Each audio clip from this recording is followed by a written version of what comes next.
So, andito nga pala ako sa Dike ngayon. Dito sa Bangko, Tangos South, Navotas, Metro Manila. Ano nga ba lang pag-uusapan natin ngayon? Second video ko na kasi ito eh. Sige, mag-iisip ako ng pag-uusapan natin. Dapat nagamuna tumakbo eh.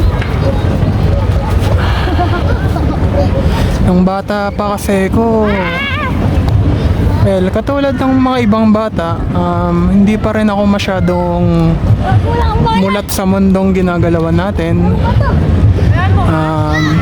Pero nagbago ang lahat nung nakatungtong ako ng senior high school. Doon kasi ko nagsimulang magkasakit eh. Katulad ng nasabi ko nung nakaraan sa video natin. Nagkasakit nga ako. So, ang tagal bago ako gumaling. Siguro inabot ng 5 taon nga. 5 taon nga yun. Nakipagbuno ako sa sakit na hindi sigurado ng mga doktor kung ano, pwedeng physical, pwedeng mental. So, yun. Ito, buhay. Humihinga.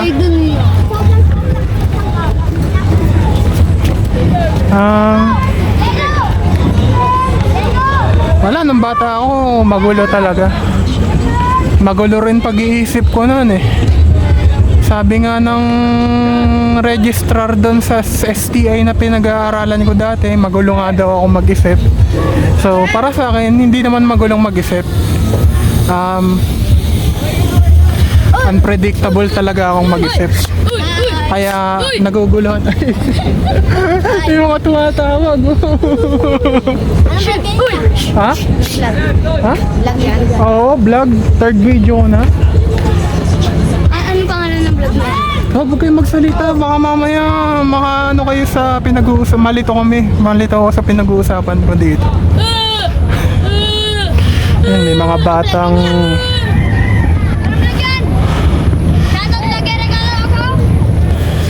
batang nanggugulo. So, ano pa ba? Nung bata ako, lumaki ko nung 5 taon ako. 5 taon kasi ako nagka-conscious nun eh. 5 taon ako naging conscious mag-isip. Naalala ko na kasama ko lagi yung nanay ko tsaka tatay ko. Wala kaming kuryente. Nakikisaksak lang kami sa kapitbahay. Bayad sa isang araw 50. Kapag wala kang 50, walang ventilador, walang ilaw. Kaya mainit.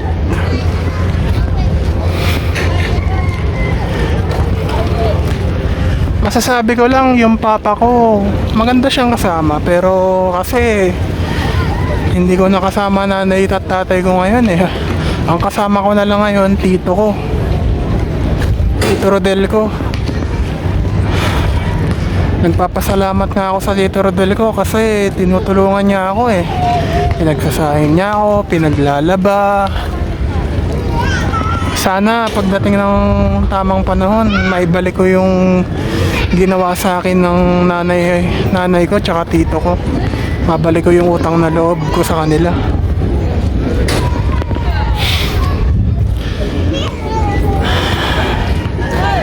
Alam nyo guys, kung hindi ako nagkasakit, hindi mabubuksan yung isip ko eh. Hindi ko makikilala si Lord kung hindi ako nagkasakit. Siguro plano niya na talaga sa akin na magkasakit ako para makilala ko siya. Tulad nga ng sinabi ko nung nakaraan, gagawin ko yung video na to o yung channel na to para masabi ko yung bagay na gusto kong sabihin tsaka makapag-share na rin ng Word of God. Nung grade 6 ako, grade 4, grade 5, minsan nabubuli ako kasi malaki nga ako eh. Ang height ko 6'2" ngayon. Pero nung bata ako, grade 1 ako nun, napagkamalan akong grade 6 kasi ang laki ko nga eh. May mga nakagpa oh. Ang hinuhuli nila ipon, tas ibebenta nila yan sa palengke o kaya ilalakong nila.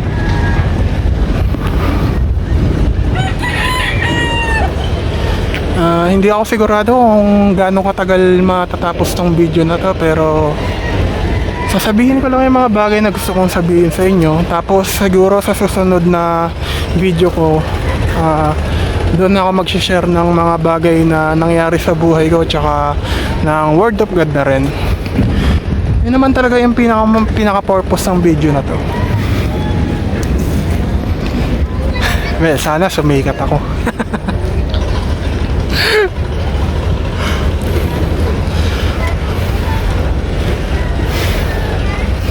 Ano pa ba? May pagkakataon nga na napaaway ako dahil sa binubuli nila ako kasi nga malaki at mataba ako. Mahaba, malaki, mataba. Yun. Lumaban ako, pero sa bandang huli eh, wala ring nasihan eh. Kasi pare-pareho kaming napagalitan ng teacher namin eh. Binugbog ko nga yung nambuli sa akin eh. Hinedlock pa ako. Tapos inuntog ko siya ng inuntog sa bato hanggang sa bumitiw siya. Tapos yun na, doon ko na siya nabugbog. Actually, wala akong experience sa paggawa ng video eh.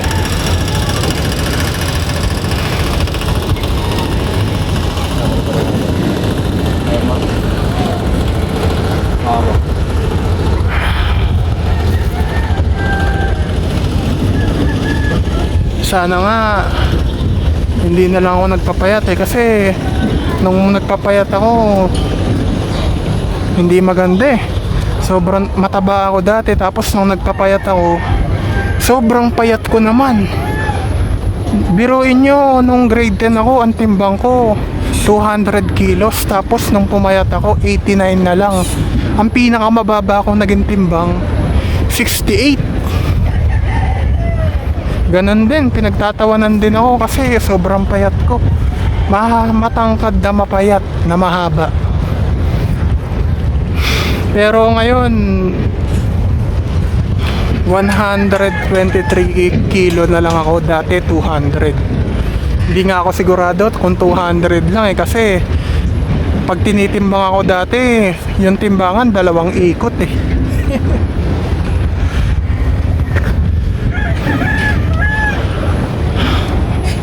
Nasa DK ako ngayon, naglalakad-lakad lang.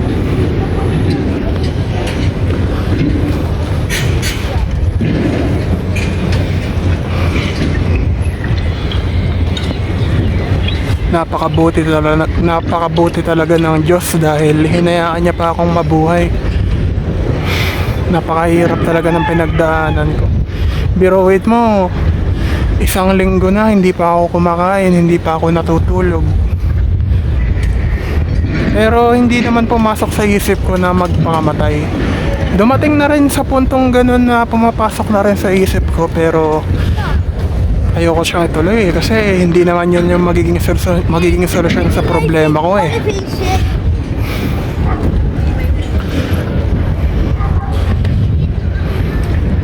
Pero ngayon natagpuan ko nga yung solusyon sa problema ko. Sa sakit ko na yung supplement tsaka gamot. May epekto naman siya sa akin, maganda yung epekto niya. Dumi ko ng dumi. May gana akong kumain na hindi naman yung talagang gutom na gutom, urge lang kumain.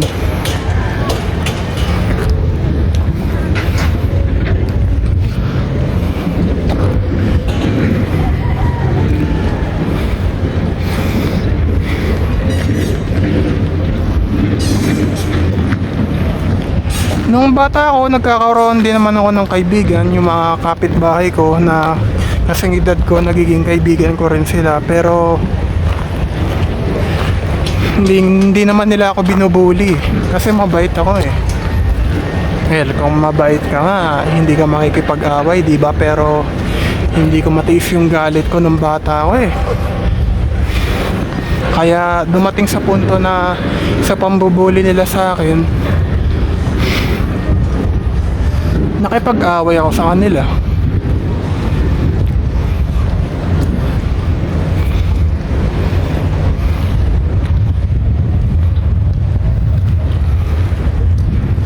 Teka lang guys, iilang ako. Pero hindi naman ako titigil makipag-usap sa inyo eh.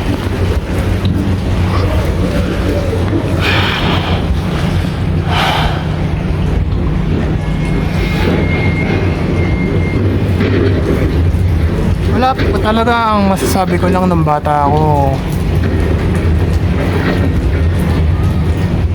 Hindi talaga ako mulat sa mundo. Namulat lang ako nung high school ako. Tsaka nung grade 11, tsaka nung grade 12 yan. Talagang may isip na ako niyan.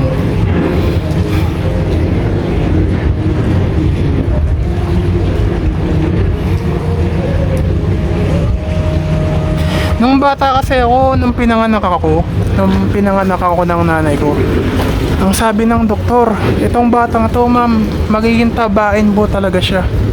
Pero nung bata ako, naobserbahan sa akin ng doktor, hindi ako malaki. Ang proportion ng katawan ko, mahaba. Parang ectomorph body type. Pasensya na kayo, hindi ko na natiis umihi kasi hihina ako kanina eh. Usap ako ng usap sa inyo, naihina ako sobra, pasensya na. Ayaw, diba?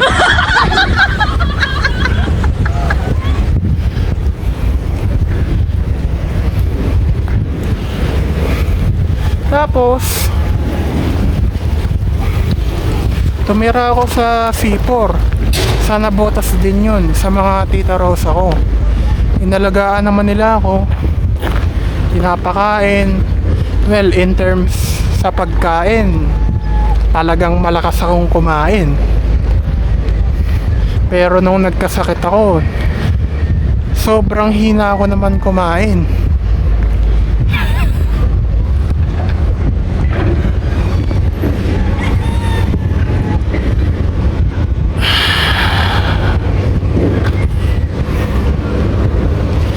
Siguro po muna tayo.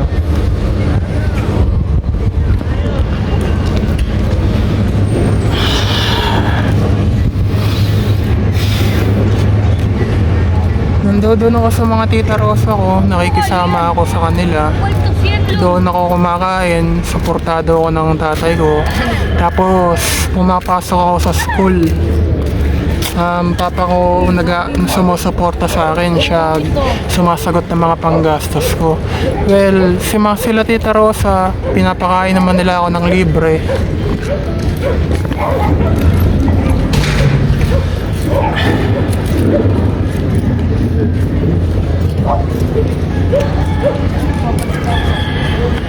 Ano?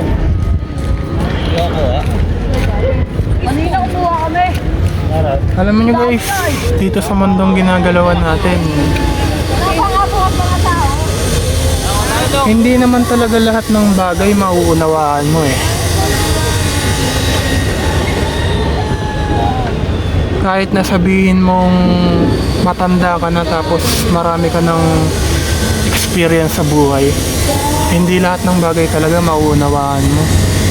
Meron ka pa talagang bagay na dapat matutunan kahit matanda ka na.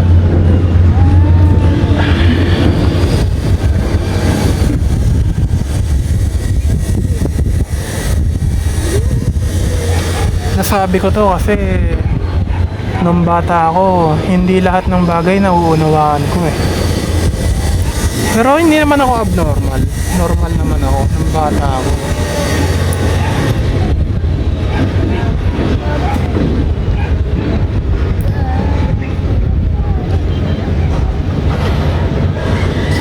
kalamangan na lang rin yung marami kang alam dito sa mundong ginagalawan natin. Kasi sabi nga ng Biblia na ang mga tao ko'y nawawasak dahil sa kakulangan ng kaalaman.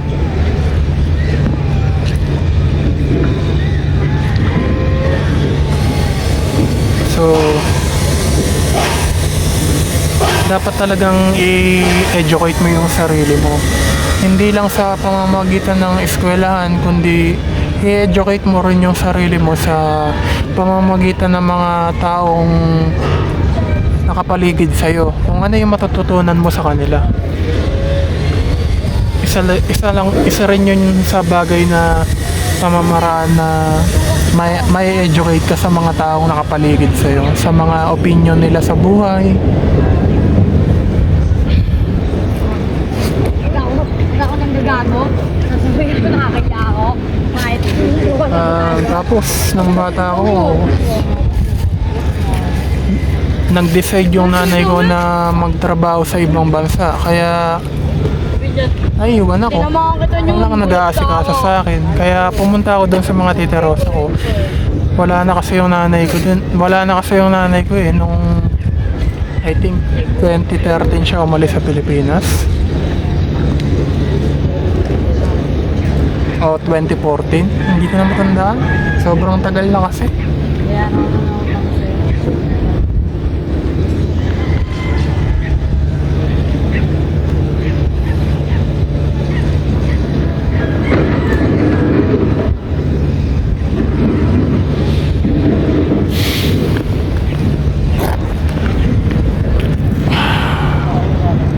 Tapos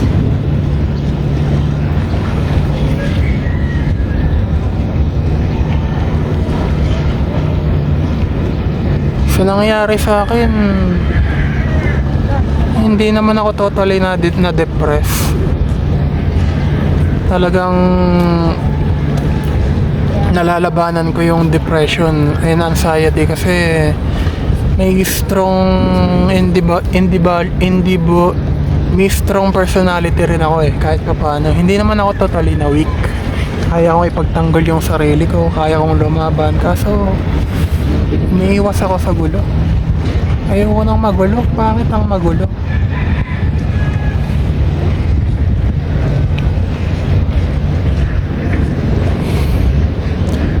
So, yun. Siguro sa dadating na araw dudugtungan ko tong video na to kung ano pa yung mga bagay na sasabihin ko. Sige, salamat.